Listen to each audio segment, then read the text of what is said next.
Reading from Srimad Bhagavatam, Canto 11, Chapter 17, Verse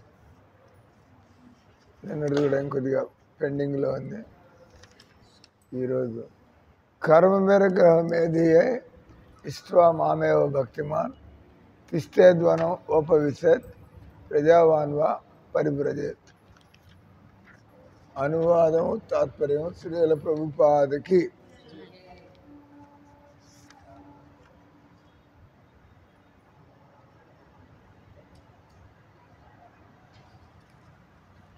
గృహస్థుడు అనాయాసముగా వచ్చినది లేదా న్యాయముగా సంపాదించినది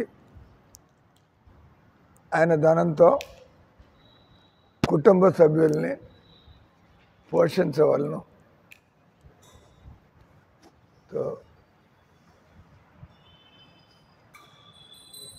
భాగవతంలో ఇక్కడ మనం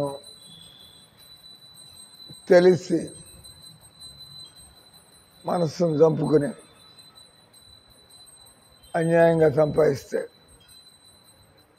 అది మనల్ని మరింత దరిద్రంలో పడేస్తుంది. అది మనిషి తనకు రాసిపెట్టింది అంటే దానంతటదే రావడం కానీ లేదా మనం కష్టపడ్డ వల్ల ఎంత వస్తే అంత. మనం దొంగ పనులు చేస్తే ఎక్కువ సంపాదించవచ్చు, కానీ మనసును చంపుకోవాలి. మనకి తెలుస్తుంది. మనం ఈ విధంగా black money, black market, black money, దాన్ని दिल में कालापन क्या होता है? दिल में खून होता है, लाल होना चाहिए. दिल में कालापन क्या है?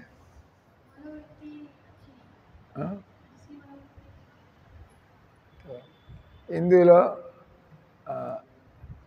దిల్ కాలా అంటారు. దిల్ కాలా అంటే దుర్మార్గుడే. అంటే who is meeting her?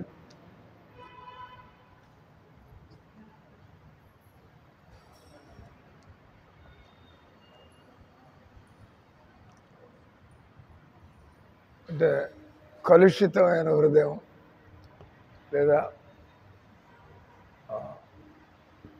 వ్యసనాలు కానీ తప్పుడు అలవాట్లు కానీ తప్పుడు ఆలోచనలు కానీ దీనంతా కూడా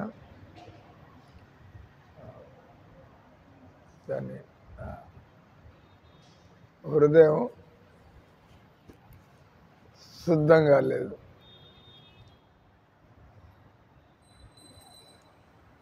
సో కాబట్టి ఇక్కడ గృహస్థుడు అనాయాసంగా జీవితంలో ఎలా ఇంకోళ్ళతో మనం పోటీ పడక్కర్లేదు. వాడు సంపాదించాడు, నేను సంపాదించాలా, వాడికి రాసి పెట్టింది వాడికి వస్తుంది, మనకి రాసి పెట్టింది మనకు వస్తుంది. దాన్ని అంటారు అనాయాసంగా, న్యాయంగా సంపాదించినది. అంటే ఏ పద్ధతిలో మాట్లాడుకుని వ్యాపారం చేస్తారు. కల్తీ చేయొచ్చు. చేయొచ్చా? తలకాయ ఊపుతున్నాయండి. కల్తీ చేసేటమని అంటే చేయకూడదు, కానీ కల్తీ చేస్తారు. కల్తీ చేయాలా వద్దా అనే ఉంది అవకాశం. కానీ మన హృదయం స్వచ్ఛంగా ఉంటే మనకి మనసు ఒప్పదు కదా. మనకి మనసు, మంచి వ్యక్తికి మనసు ఒప్పదు. ఇతరుల్ని మోసం చేయడం, అబద్ధాలు చెప్పడం, అన్యాయం చేయడం, లేదా మనం ఇతరుల్ని దబాయించడం, దాని అంటారు మనం ప్రతిదీ కూడా. అంటే భగవంతుడు అన్నీ గమనిస్తున్నాడు. మన హృదయంలో ఉండి బయట ఉండి మనం చేసే పనులన్నిటికీ మామూలుగా కోర్టులో ఒక సాక్షి ఇద్దరు సాక్షి లేదా, కానీ భగవంతుడి ఏర్పాటు ఇలా భగవంతుడు వందల సాక్షులను పెట్టాడు. మనకి సూర్యుడు సాక్షి, వాయుదేవుడు సాక్షి, మనకి ఈ దిక్పాలకులు సాక్షి, మన హృదయం నుండి భగవంతుడు సాక్షి. అయితే మనం తప్పించుకోలేము. మనం చేసిన దానికి ఏదో స్టోరీ ఉంది. పాలకు పాలు, నీళ్లకు నీళ్లు. విన్నారా ఎప్పుడైనా? వినుంటారా? పాలకు పాలు, ఒక ఆయన బాగా పాలు పోసి అది కలిపి ఇది కలిపి పాలు అమ్ముతున్నాడు. జనాలందరూ మోసం చేస్తున్నాడు.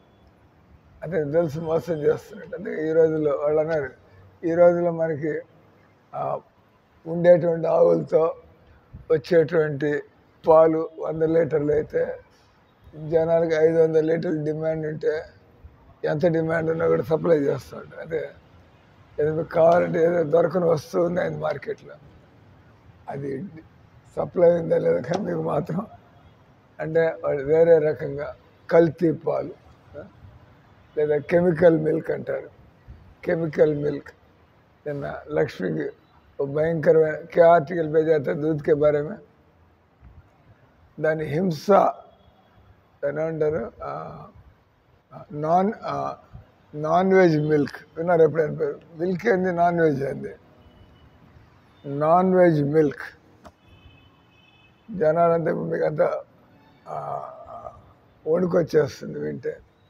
ఇప్పుడు ఈ పాలు ఎక్కువ ఇవ్వాలని చెప్పి వాటికి ఆవులకి ఈ నాన్ వెజ్ కూడా పౌడర్ చేసి దానివల్ల పాలు ఎక్కువ, దాని ఏమంటారు నాన్ వెజ్ మిల్క్. అంటే పాలలో మాంసం కలిసి పెడుతున్నారు. విదేశాల్లో అంతా ఇక్కడ కూడా ప్రారంభమైంది. మీరు ఎక్కడికి వెళ్ళి తెచ్చుకుంటారు పాలు? వాడేదో డాక్టర్ చెబుతాడు ఈ పాలు బాగేస్తుంది, వాడు నాన్ వెజ్ అని చెప్పడు. మీ ఆవుకి వాడి డబ్బులు వాడు సంపాదించుకోవాలి కదా. నాన్ వెజ్ అంటే తీసుకొని వాళ్ళు ఉంటారు. డాక్టర్ ఒక మెడిసిన్ లాగా చెబుతాడు, మీ ఆవుకి రోజు దీని మేతలో ఇంత కలిపి పెట్టారంటే బాగా పాలు ఇస్తుంది. ఎవరిద్ది అంటారు? చదువుకున్న వాళ్ళు. మనకి ఇప్పుడు నేను చెప్పే కాబట్టి మీకు డౌట్ వస్తుంది. మీ దగ్గర నావల్కి ఏమైనా పెడుతుంటే దానిలో ఏముంది ఫార్ములా? ఇది భారత ప్రభుత్వానికి అమెరికాకి ఇది పాల ఎగుమతులు దిగుమతులు ఉంటాయి కదా, దానిలో ఒప్పందంలో ఈ విషయం బయటపడింది. మీకు నాన్ వెజ్ మిల్క్ కావాలా, వెజ్ మిల్క్ కావాలా? అదే మిల్క్లో నాన్ వెజ్ ఏంది అంటే ఏ ఆవులకైతే ఈ రకంగా వాటికి ఎక్కువ పాలు ఇవ్వడానికి వీటికి మాంసం కలిపి పెడుతూ ఉంటారు. విదేశాల్లో అంత మామూలు అంట. అది తెలిసిన వాళ్ళు. అందుకే ప్రభుత్వాలు ఎప్పుడో చెప్పాడు ఆయన ఎప్పుడో చెప్పాడు, ఈ కలికాలంలో ఏది బయట నుంచి మీకు శుద్ధమైన వస్తువు దొరకదు. Don't be under the illusion. మనం శాకాహారం తింటున్నాం, దానిలో వాళ్ళు పురుగు మందులు వేస్తున్నారు, దానిలో వాళ్ళు రసాయనిక ఎరువులు వేస్తున్నారు. వాళ్ళు ఎందుకు ఇసుకాలు ఇంతకుముందు బాగా దాని ఏమంటారు సగ్గుబియ్యం వడలు, సగ్గుబియ్యం ఉప్మా ఇవన్నీ తినేవాళ్ళు. ఇప్పుడు జనాలు ఇస్కాన్ మందిరాల్లో సగ్గుబియ్యం వాడడం చాలా మందిలో ఆఫ్ చేశారు. సగ్గుబియ్యం అంటే దుంపల నుంచి వస్తుంది. దుంపల్ని పిండి చేసి దాని అటట ఉండలు చేసి ఆరబెట్టి కాబట్టి ఏకాదశి రోజు తినచ్చు. ఎందుకంటే బియ్యం కాదు, సగ్గు బియ్యం అంటాం. బియ్యం లాగా ఉంటాయి కానీ బియ్యం కాదు. బియ్యం లాగా ఉంటాయి కాబట్టి దాన్ని సగ్గు బియ్యం అన్నారు, సాగో పామ్స్. మామూలుగా శుద్ధమైన సగ్గు బియ్యం అయితే తినచ్చు ఏకాదశి రోజు. కానీ ఈ డిమాండ్ పెరిగిపోయేప్పటికీ అంత శుద్ధంగా చేసే టైం ఉండదు వాళ్ళకి. దుంపలు ఉడకబెడతారు, ఉడకబెట్టి దాని నుంచి ఎన్ని చేస్తారు, ఆరబెడతారు. ఈ రకంగా గింజలు తయారవుతాయి, సగ్గుబియ్యం. సో ఆ దుంపలు ఉడకబెట్టగానే దాని మీద ఎన్నో పురుగులు, ఎగిరే పురుగులు అక్కడ చుట్టుపక్కల అన్నీ దాన్ని తినడానికి పోతాయి. ఎవరైనా మనం కూడా అప్పుడప్పుడు చూస్తుంటే చీమలు ఉంటాయి, ఓ అని ఉంటాయి, ఎన్నెన్ని తెస్తారు వీరు. అంటే మనం మామూలుగా చీమలు చంపాలని ఉండదు, కానీ ఏం చేస్తాం, ఓ అని రూమ్ అంతా చీమలు ఉంటాయి, అంత చీమల ముందు తీసుకొచ్చి ఆ చీమలని పోగు చేసి వాటి మీద అంతా గమాక్సిన్ చీమల ముందు చల్లుతారు. వీలు కాదు, ఒక్కొక్క చీమని కాపాడుతారని మీరు కాపాడుతున్నారని మీకు ఇదే ఒక ఉద్యోగం వదిలిపెట్టుకోవచ్చు. ఇంట్లో చీమని ఇంటి నుంచి బయటకు తీసుకెళ్ళి వదిలిపెట్టాలా, ఇక్కడ మళ్ళీ వస్తూ ఉంటాయి, ఆడుకున్నట్టు అవుతుంది. అయ్యే పని కాదు. ఏం చేస్తారు, మనం పని పెట్టుకుని భూమి మీద చీమలన్నీ చంపడానికి తిరగటం లేదు, కానీ మా ఇల్లు శుభ్రంగా ఉండి అంతే కదా, దేవుడి ప్రసాదంలో చీమలు చనిపోయి ఉంటే లేదా ఈగలు ఉంటే బొద్దింకలు తిరుగుతుంటే కాబట్టి శుభ్రంగా ఉంచడం అనేది తప్పదు, ఎందుకంటే దేవుడికి పని కాదు, అది చంపాల్సి వస్తుంది. అది పాయింట్ వచ్చి ఇది మనం తినేటువంటి వీటిలో వాళ్ళు పెద్ద ఎత్తున చేయడం వల్ల వాళ్ళు ఇవన్నీ కూడా పట్టించుకోరు, వాళ్ళ వల్ల కాదంటే. అంటే లైట్లు పెట్టాలా, ఆ లైట్లు పెడితే పురుగులు వస్తాయి, పురుగులు వచ్చి అంటే అన్నీ పడతాయి, ఎవడు కూర్చుని అవన్నీ చేస్తూ ఉంటారు. మన పనులే సరిగ్గా చేసుకోవట్లే, ఇట్లాంటి పనులన్నీ కూడా ఎవడు చేస్తారు. వాళ్ళకి పబ్లిక్ హెల్త్, ప్రజల ఆరోగ్యంతో చెలగాటమాడుతూ నానా రకాల పనులు జరుగుతున్నాయి ప్రపంచంలో. అంటే అక్కడ వెళ్తారు మీరు, ఆ కృష్ణద్వారం దగ్గర రోడ్డు దాటి ఇరానీ ఛాయ్ అని ఉంది. నేను రోజు వాకింగ్ పోతూ ఉంటాను అక్కడికి, ఒక రోడ్ వేసి వస్తాయి కదా 4-5 కిలోమీటర్లు. అక్కడ ఉదయాన్నే 100, 150, 200 మంది తాగుతూ ఉంటారు. మత్తు లేకుండా ఉంటే ఎవడైనా అట్లా అంత పొద్దున్న 6 గంటలకు వచ్చేసి అది తాగకుండా ఉండలేకుండా అంటే వాడు మతి లేనాడులాగా 6 అయ్యేప్పటికీ అక్కడికి వెళ్ళిపోవాలా, అన్నమయ్య సర్కిల్ దగ్గరికి వెళ్ళి ఎక్కడ తాగకూడదు, ఎక్కడ తాగలేదు, దానిలోనే మత్తుకు వెళ్ళిపోయాడు.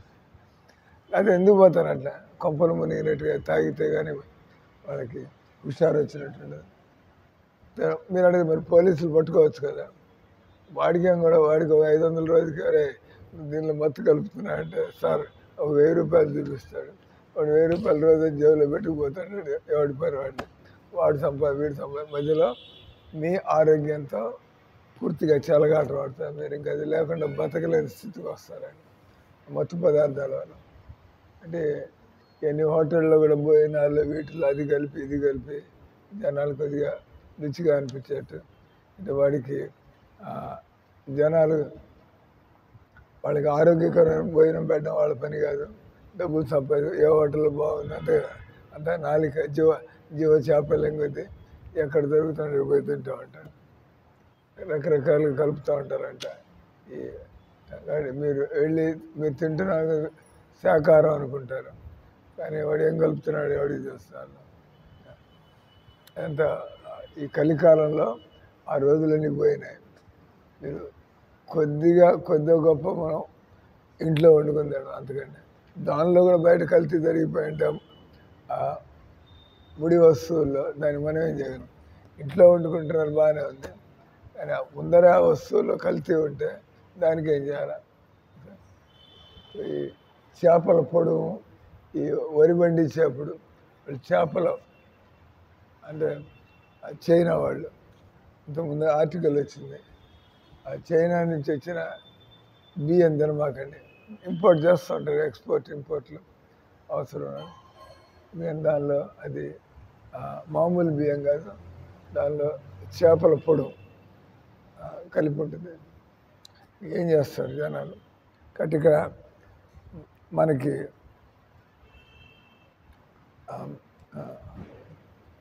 అంతరాత్మ పనిచేస్తూ ఉంటే మనం గృహస్థుడు అనాయాసముగా వచ్చినది మనకి రాసి పెట్టింది మనకి వస్తూ ఉంటుంది, అలాగే న్యాయంగా సంపాదించింది, కష్టపడి సంపాదించి కొంతమంది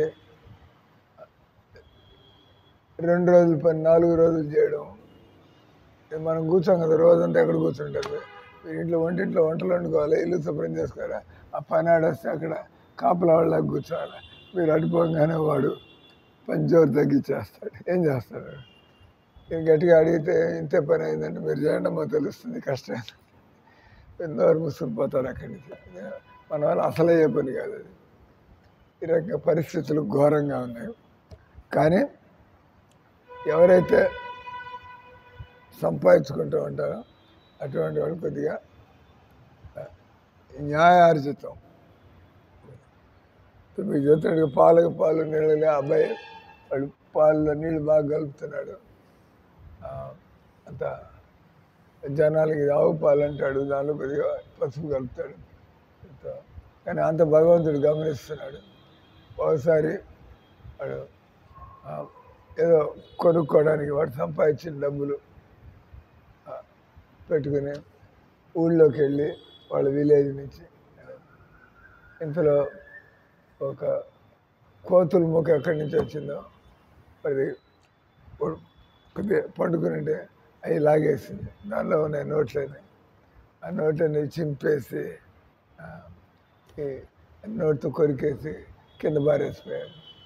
అప్పుడు వీడికి అర్థమైంది, ఇట్లా జరిగింది అంటే మనం ఏ విధంగా సంపాదించాం ఆఖరికి మనకి అదే గతి పట్టింది. సంపాదించినంతా కూడా పోయింది. దాన్నే పాలకు పాలు నీళ్ళకి నీళ్ళు అంటారు. మనం కలిపిన నీళ్ళకంతా కూడా భగవంతుడు ఆయన లెక్కలు తీసుకుంటాడు.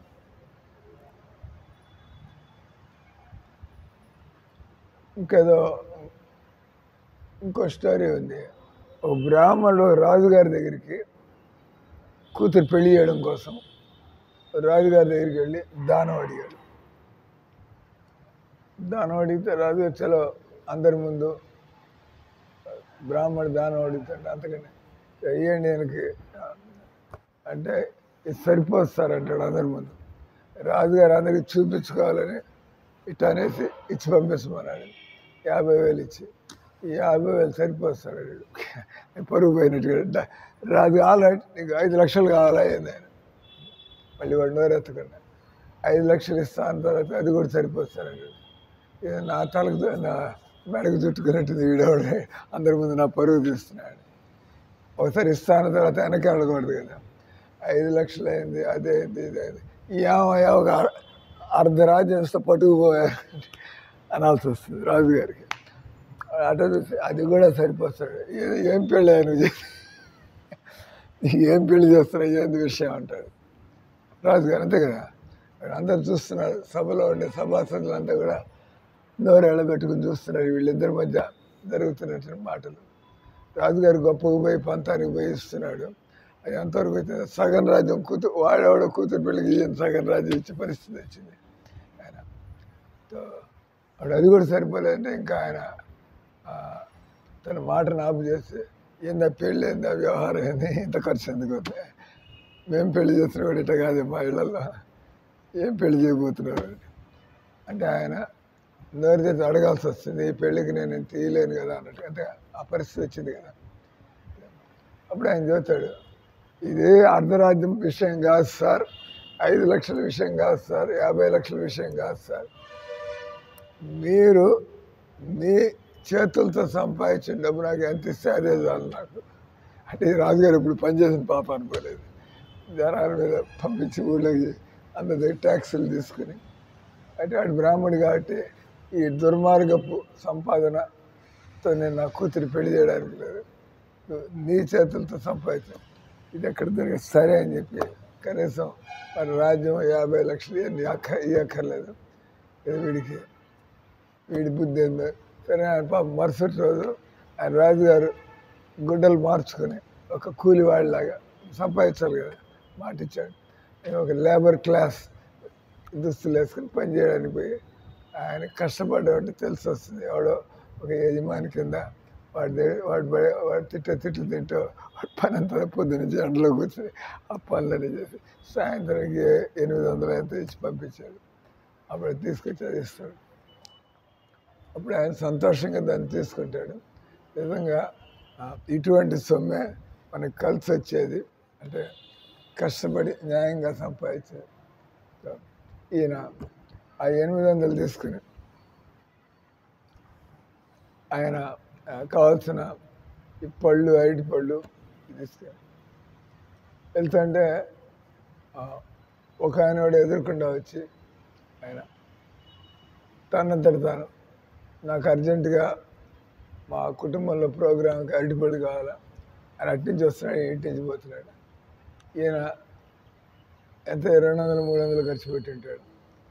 ఆయన 2000 రూపాయలు ఇవ్వడానికి తయారే. నేను 2000 ఇస్తాను, నాకు కావాలి ఇప్పుడు, నాకు తీసుకుని. ఈయనే అడగల, అంటే కలిసి వచ్చింది. అంటే 800తో కావాల్సిన సామాన్లు కొన్నాడు. ఆయన ఖర్చు పెట్టిన 200 మళ్ళా 2000 అయింది. సో దాని అర్థం ఏంది, మనం నిజాయితీగా సంపాదించింది అది మనతో ఉంటుంది. మిగతా డబ్బులన్నీ అటు ఇటు డాక్టర్లు పాలయ్యి, కోర్టులు పాలయ్యి, గవర్నమెంట్ వాళ్ళు వచ్చి రైడ్ చేసి ఎన్ని పట్టుకుపోయి ముందు వెనక చేసినటువంటి పనులకి మనం అనుభవించాల్సి ఉంటుంది. కాబట్టి ఇక్కడ తెలిసిన వాడు ఏం చేస్తాడు,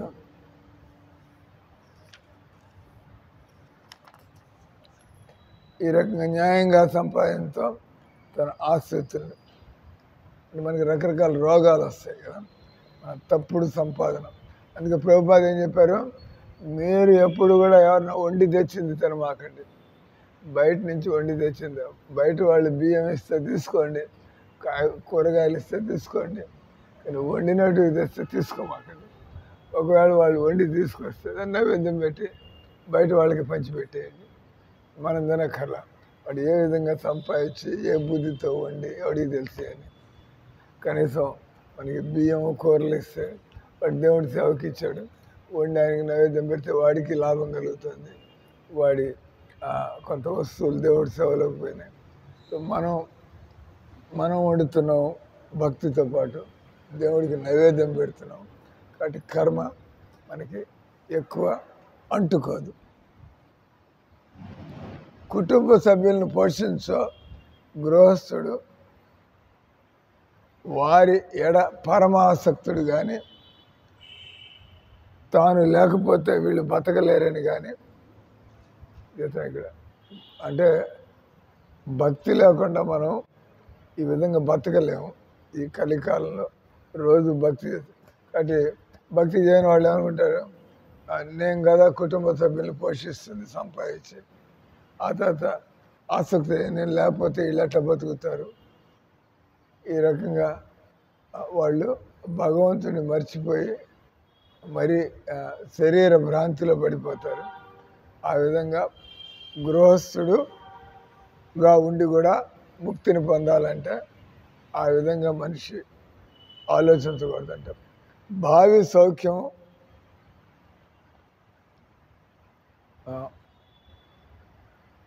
నశ్వరమైందని మనం ఇంతకు ముందు కూడా అనుభవించాము. కాబట్టి ఏ సుఖాలైనా కూడా అవి నిలబడేటువంటి సుఖాలు కాదని ఎప్పటికప్పుడు గృహస్థులు, అంటే ఈ సుఖాలను పెంచుకోకుండా ఎంత దొరికేటువంటి బుద్ధిమంతుడు గృహస్థుడు చక్కగా ఆయన దృష్టిని కలిగి ఉండేవాళ్ళం. అంటే ఆత్మజ్ఞానం లేకపోతే ఏదైనా ఆలోచనలు మనకి రావు. భార్యను కాపాడుతూ, పిల్లలను ఆజ్ఞాపించుతో, సేవకుల్ని, ఇంటి పశువుల్ని పోషించు గృహస్థుడు అతడు ప్రభువు వలె ప్రవర్తించుచుండును, అంటే పెత్తనం చేస్తూ ఉంటాడు. న ప్రమాదే కుటుంబేపి అని పద సముదాయం చెప్పున్నదేమనగా, గృహస్థుడు తన కుటుంబముచే, సేవకులచే, బంధువులచే చుట్టబడిన వాడే అతడు చిన్న దేవుడు వలె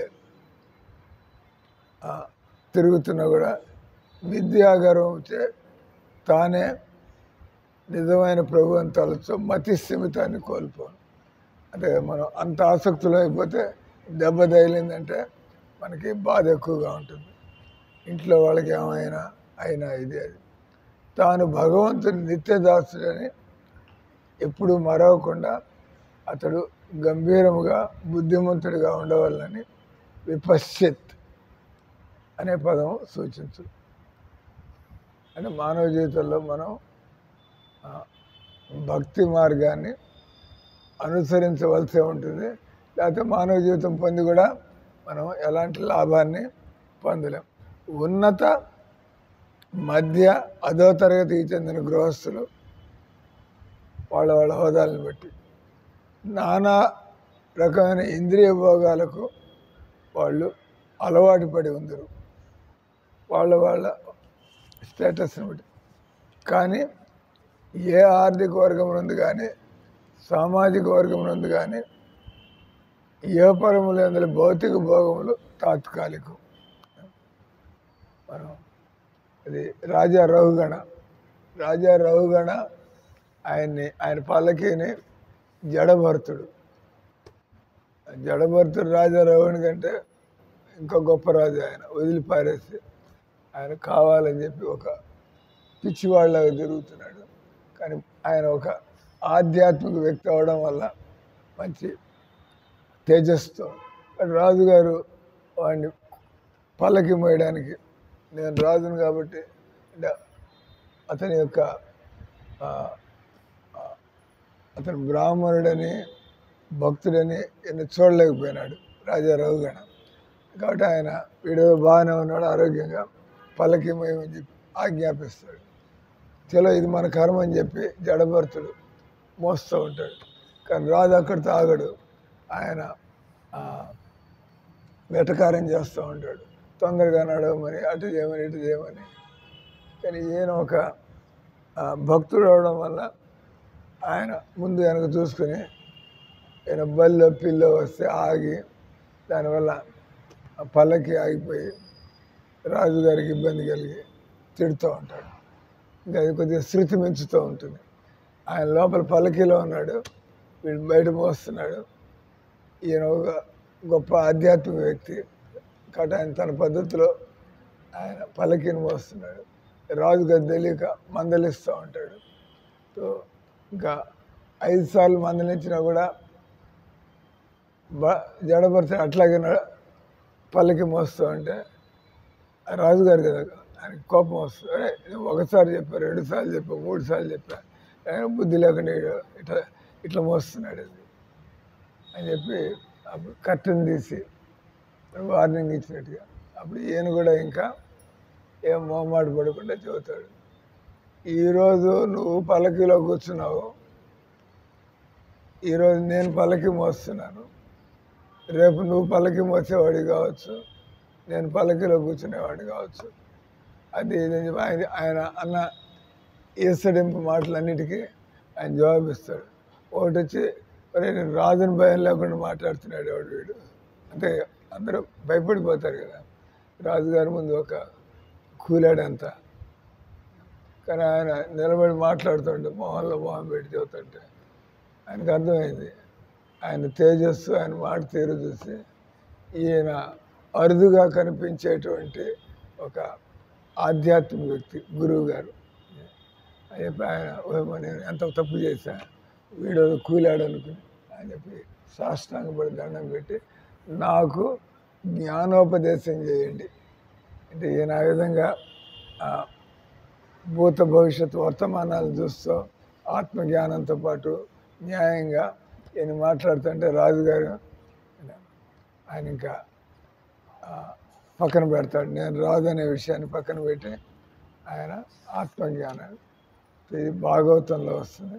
కాబట్టి ఇక్కడ మనం భక్తి చేయనట్లయితే అప్పుడు మనం కూడా ఈ రకంగా అహంకారానికి పోయి మనం పెత్తనం చేయడం చేస్తూ ఉంటాం. ఉదాహరణ మేము మందిరం నడుపుతూ ఉంటాం. మందిరం నడుపుతుంటే అదేంటి డబ్బులు ఎవరో ఇస్తున్నారు, అంటే నేను సంపాదించిన డబ్బులు ఏం కాదు, డబ్బులు ఎవరెవరో డొనేషన్లు ఇస్తున్నారు, మందిరం నడుపుతున్నాం. అలాగే ఎవరెవరు వచ్చి సహాయం చేస్తున్నారు. అంటే నేను కాబట్టి ఎంత చక్కగా మందిరం నడుపుతానంటే మన భ్రమ అది. ఆయన మందిరం నడవడానికి ఆయన ఏదో ఏర్పాటు చేస్తున్నాడు. కానీ మనం ఇవన్నీ వాడుకుంటూ నేను చేస్తున్నా అనుకుంటే అది దానివల్ల మనలో మనకి ప్రమాదం జరిగే అవకాశం ఉంటుంది. కాబట్టి ఇక్కడ భౌతిక భాగం తాత్కాలికం, తుట్టతుదకు అవన్నీ కూడా వ్యర్థమే. అంటే మనకి చెప్పుకునే సుఖమే. నువ్వు జీవితంలో నువ్వు ఏం సుఖాన్ని పొందావంటే మన దగ్గర ఏమి ఉండదు చూపించడానికి.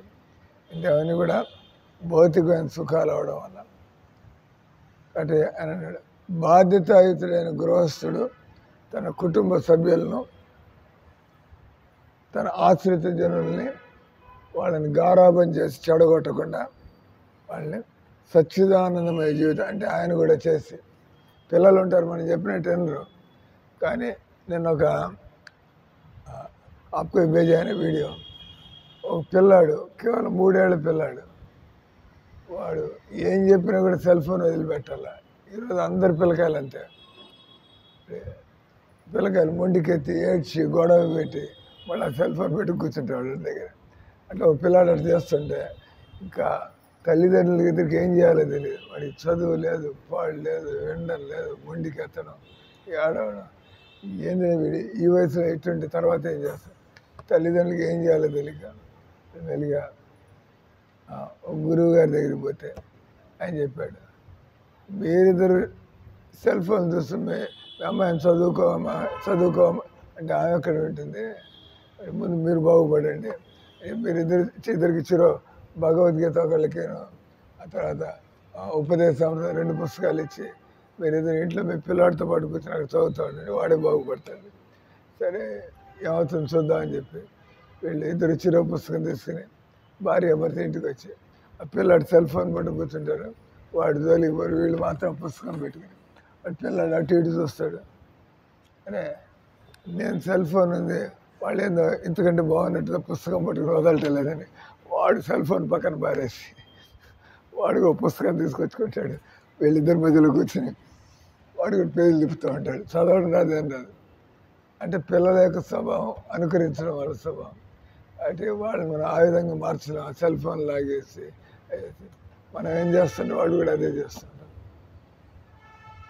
కాబట్టి ఇక్కడ తల్లిదండ్రులు పిల్లల్ని భక్తులు చేయాలంటే ముందు మీరు మాలలు పట్టుకోవాలా, ముందు మీరు భగవద్గీత పట్టుకోవాలా, మీరు ముందు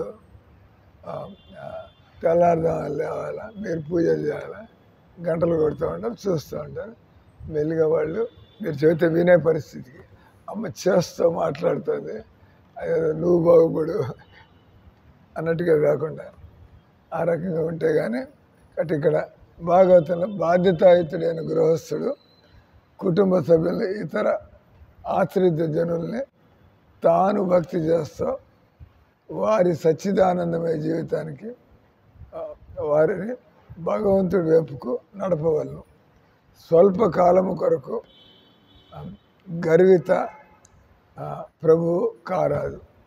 అంటే గారాబం చేయడని అంటే తిన్నగా. ఎందుకనగా అతడు నిరంతర జన్మవృత్తి వలయంలో తన కుటుంబ సభ్యులతో పాటు బందీ అవుతున్నాడు. సంతానము, భార్య, బంధుమిత్రులు మొన్నటి వారితో సాంగత్యం కేవలం ప్రయాణం వంటిది. మనం అప్పుడు ట్రైన్లో కూర్చుంటాం, 24 గంటల ప్రయాణం ఇక్కడి నుంచి ఢిల్లీకి. ఈ జీవితంలో 24 ఏళ్ళు లేదా 48 ఏళ్ళు, కానీ ఇది కూడా ఒక ప్రయాణమే. ఎవరి టైం వచ్చిన వాళ్ళు పుట్టుకుని ఎగిరిపోతూ ఉంటారు. వయస్సులతో సంబంధం లేకుండా ఎవరి టైం వచ్చినప్పుడు వాళ్ళు చనిపోతూ ఉంటారు. తెలుసుకోమంటున్నాడు ఇక్కడ. సంతానము, భార్య, బంధుమిత్రులు మన వారితో ఉండడం కేవలం ప్రయాణికులు, తాత్కాలికంగా కలిగినటువంటిదే. స్వప్నమునందు పొందిన వస్తువులను స్వప్నం పూర్తయిన వెంటనే మనిషి కోల్పోయే విధంగా, అంటే మనం కళ్ళలో ఉన్నంత వరకు అది నిజంగా అనిపిస్తూ ఉంటుంది. రాత్రి ఏదో కళ వచ్చింది నాకు.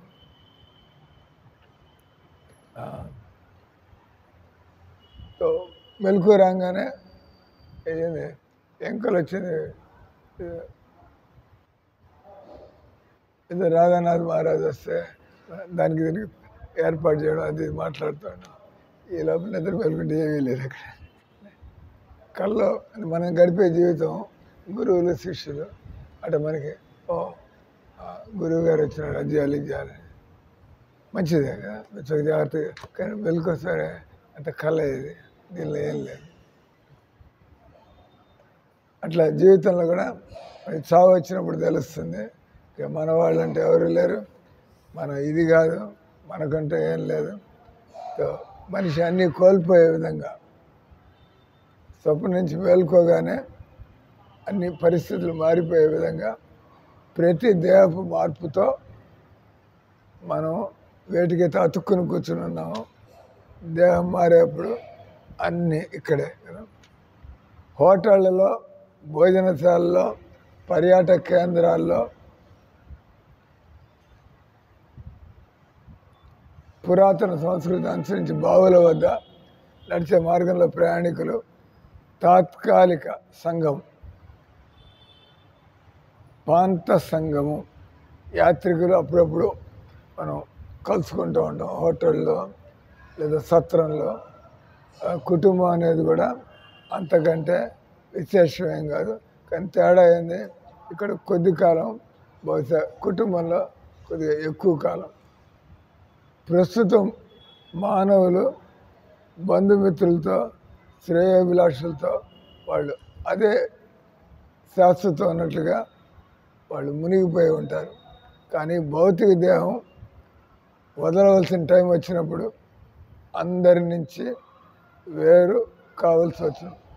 నిద్ర నుంచి మేల్కొన్న వ్యక్తి స్వప్నం వేరైన విధంగా మనిషి స్వప్నంలో ఎన్నో సుఖాలు చూడవచ్చు. అట్లే నేను ఈ శరీరం విద్యాభావంలో మనం నామమాత బంధువుల పట్ల ఎంతో ఆసక్తులు అవుతాం. దురదృష్టవశాత్తు అట్టి క్షణికమైన సాంగత్యం ఆత్మకు భగవంతునికి సంబంధించిన నిజమైన జ్ఞానాన్ని కప్పివేయును. అటు జీవితంలో మనం ఇళ్లలో ఉంటున్నా కూడా మనం జాగ్రత్తగా మనకేమవుతుంది, నా ఆలోచనలు ఎట్టిపోతున్నాయి, నా మనసు ఎట్టిపోతుంది, నాకు జీవితంలో ఏం కావాలా, దీన్ని కూడా మనం దృష్టిలో పెట్టుకోవాలి. మనం మన సమయాన్ని ఇతరుల కోసం వృధా చేస్తూ భ్రమలో పడి తిరుగుతూ ఉంటాం. కుటుంబము, బంధువులు. ఒక ఆయన ఆయనకి 4 పిల్లలు. నేను చచ్చిన తర్వాత నా పిల్లలు మా నాన్న మాకు అది ఇచ్చాడు ఇది ఇచ్చాడు అనుకోవాలని ఆయన తాపత్రయం ఉంటే మాకు అందరికీ. మా అమ్మాయికి ఇన్ని సవర్లు బంగారం పెట్టా, మా పిల్లలకి ఇన్ని ఎకరాలు రాసి ఇచ్చా వాళ్ళకి. ఆయన చస్తే ఎక్కడికి పోతాడు దాని గురించి ఆలోచన లేదు.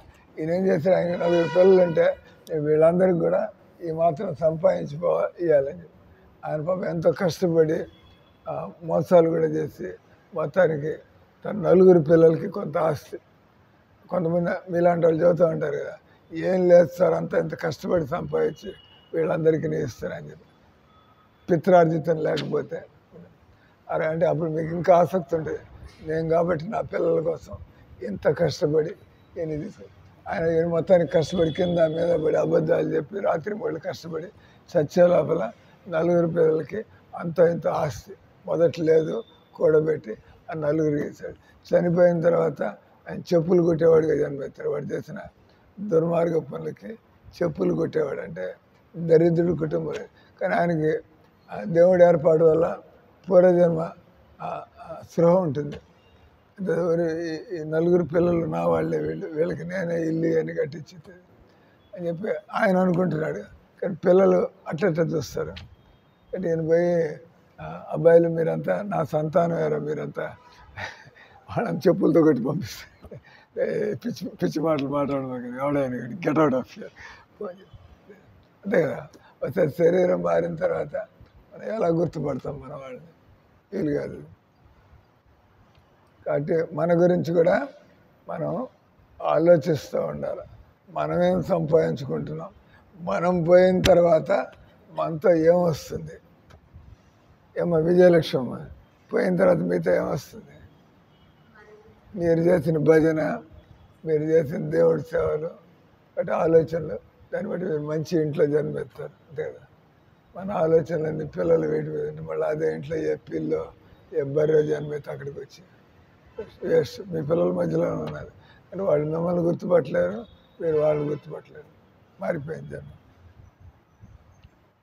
అందువల్ల నిత్య సుఖము యొక్క అసలైన రసాస్వాదన కాబట్టి జీవితంలో నిజంగా సుఖపడాలంటే మనం నిజమైన సుఖం భగవద్భక్తిని అలవాటు చేసుకుంటే భజన మనకి నచ్చిందంటే మనం ప్రశాంతంగా కృష్ణుడే ఏకైక బంధువు అని స్వీకరించి మనం భక్తుడు కానిదే మనిషి తాత్కాలిక బాహ్యమైన బంధుత్వముల కొరకు పరితపించుచుండు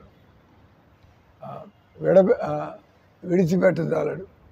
ఇంటి నుండి ప్రేమించే వారి నుండి దూరంగా ఉన్న ప్రయాణికుడు తోటి ప్రయాణికులతో సంభాషణ చేయవచ్చును, కానీ ఆయన వాటిలన్నిటి కూడా సీరియస్ అంటే మన మన మన మన కుటుంబ సభ్యులు ఇంట్లో ఉంటారు, మనం ట్రైన్లో ఉంటాం, ఏదో కాలక్షేపానికి వాళ్ళతో అంత కబుర్లు చెబుతూ ఉంటాం. కానీ ఎవడు స్టేషన్ ఎవడు పోతాడు, ఎవడు దారాడిది, మనం మాట్లాడేదానికి అర్థమేం లేదు. కాలక్షేపం కోసం ఈయన ఒకసారి మాతో పాటు తీసుకెళ్ళాం ఖమ్మం, ఎవరో దొరికింది కాకినాడ ఓ అని వదిలిపెట్టకుండా. ఇప్పుడు ఏం పని ఆ బతికేందో మన బతికేందో వదిలిపెట్టకుండా మాట్లాడాడు. నేను ఇంకా అలసిపోయింది, నేను ఆఫ్ చేస్తా కానీ ఈయన మాత్రం వదిలిపెట్టలే. కానీ మేము చెప్పిన దేవుడి గురించి చెప్పాము. ఈయన గొప్పలు చెప్పుకుంటున్నట్టు మా అబ్బాయి డాక్టర్, మా అబ్బాయి వాళ్ళు డాక్టర్ అని చెప్పుకుంటున్నారు అక్కడ. మేము వచ్చి దేవుడి గురించి మాట్లాడితే ఎట్లా ఆయన భక్తిలో పెట్టాలని చెప్పి. అంటే మనకి భక్తి లేకపోతే ఇవన్నీ చెప్పుకుంటూ ఉంటాం. మా మా అల్లుడు అమెరికాలో ఉన్నాడు ఇట్లంతా, వాడు అమెరికాలో అంటే వినేవాడికి వాడికి ఏం తేడా వస్తుంది అంతే కదా. మీ అల్లుడు ఎవరైతే ఆయనకేం లెక్క. అంటే ఎప్పుడైనా కూడా ఇతరులకు మనం మంచి చేయాలంటే దేవుడి విషయాలు, సార్ కొద్దిగా మీరు ఏమైనా భక్తి చేస్తున్నారా, భగవద్గీత చదువుతున్నారా, దేవుడి గురించి ఏం నేర్చుకున్నారు, ఇంత వయసు మాట్లాడితే ఆయన ఆలోచనలు పడతారు. అబ్బా ఈయన నన్ను ఇరకాటంలో పెడుతున్నాడే, నాకు కొద్దిగా నేర్పించాలని చూస్తున్నాడు. జనాలు కొద్దిగా మనం వెళ్ళినా కూడా వాళ్ళు మనల్ని గుర్తుపెట్టుకుంటాడు. ఈ వ్యక్తి నాకు చురకలు పెట్టిపోయాడు, ఆయన నన్ను మందలించిపోయాడని. కృష్ణ భగవంతుడితో గల సంబంధాన్ని పునరుద్ధరించుకొనవలసి ఉన్నది. స్వభావరీత్యా మనం అందరం కూడా ఆధ్యాత్మిక వ్యక్తులము కాబట్టి ఆధ్యాత్మిక ఆనందం అనేది కృష్ణుడి యొక్క అంశములు. కాబట్టి అతనితో మన ఆది సంబంధం ప్రేమ ఆనందంతో కూడినట్టుది.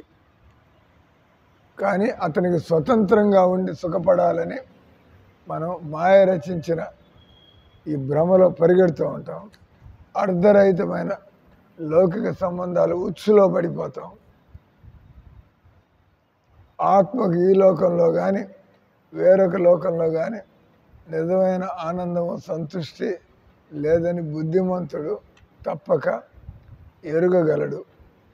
కనుక ప్రయాణం వలన అలసిన వాని వలె అతడు కృష్ణ భగవంతుడి యొక్క శ్రద్ధావంతుడైన సేవకునిగా ఏ రకంగా మనం అంతా తిరిగి అలసిపోతాం.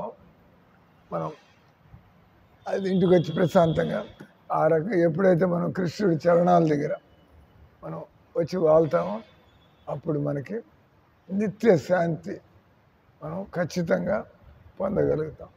హరే కృష్ణ కృష్ణ కృష్ణ హరే హరే, హరే రామ రామ రామ హరే హరే.